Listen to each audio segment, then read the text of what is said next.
Jan knew that while there was still time, he must go back and find the gypsies. Early the next day, he rode out to Hainault Forest, to the Fairlop Fair. Here, each year, gypsies from all over the country gathered, making the most of the chance to gossip and trade in horses and ponies. It was evening by the time he found out where Tobias Cooper's camp was, nestled at the edge of the forest. Tobias embraced Jan. "I knew you would return, and I know we have not much time, because you're going back across the water."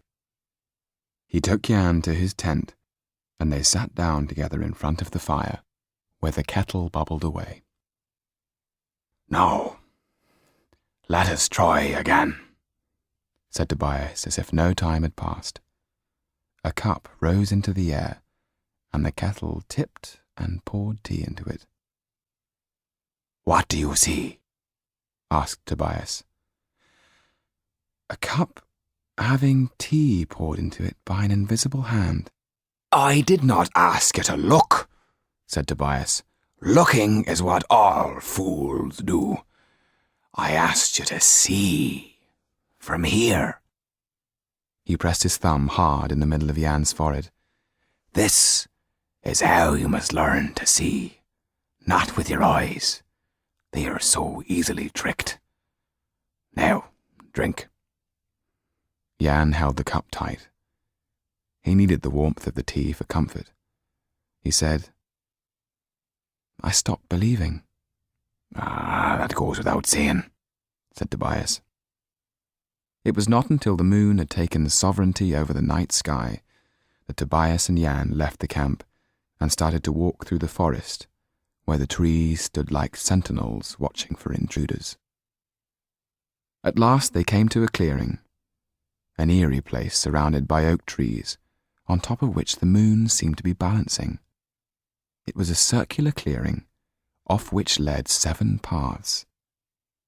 Jan had the sensation of walking not on the mossy ground, but on a membrane that divided 2 worlds.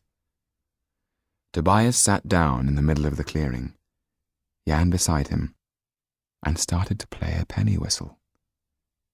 It made no sound, or at least none that Jan could hear.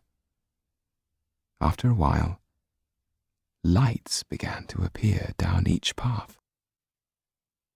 Phantom-like figures came into focus, no more substantial than mist. Jan watched, hypnotized, as on the path directly in front of him stood a wizened woman. "Who called for me?" she asked. Tobias stood up and gave a deep bow. "I did. I have brought the young man, as I promised I would." Jan watched as she seemed to fade and then become whole again. "Come here," she called out to him. Then the strangest thing happened.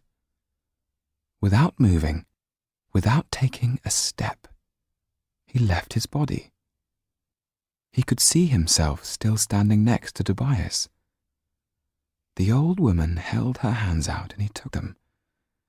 He was being lifted off his feet, up into the night sky, whirling round and round, higher and higher until he was above the treetops, almost touching the moon. Then, without a word, the old woman let go of his hands and he fell back down to earth. He felt a great blow as the 2 parts of himself collided and became one again. The old woman patted the ground next to her, and Jan sat down. Close up, her face looked as wise as the earth is broad. In her eyes he could see all that was known and all that was still to be learned. It felt as though she was looking straight through him. A pain struck him in the middle of his forehead, as if she was pressing a finger through his skull. "Give me your hand," said the old woman. Jan felt her papery skin. He flinched, for there was such power in her grip, and suddenly everything disappeared and he was walking along a road, towards an upturned carriage, its wheels spinning round and round.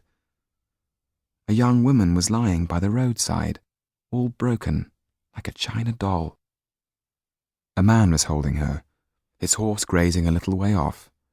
Nearby, Jan could see an infant, her leg broken, her little face contorted with pain. With a jolt, he was aware of being back in the clearing. The fire and the old woman had disappeared. Jan looked around, and for the first time, he saw spider threads of light streaming from all the ghostly figures, overarching him like a huge cat's cradle, until with the sound of a violin string snapping, they were gone. Jan turned to look at Tobias. He too had threads of light coming from his fingers, and he watched, astounded, as the old man flicked them as a fisherman might cast his line to catch a fish. "I can see!" shouted Jan. "I can see!" "At last," said Tobias. "Now we can start."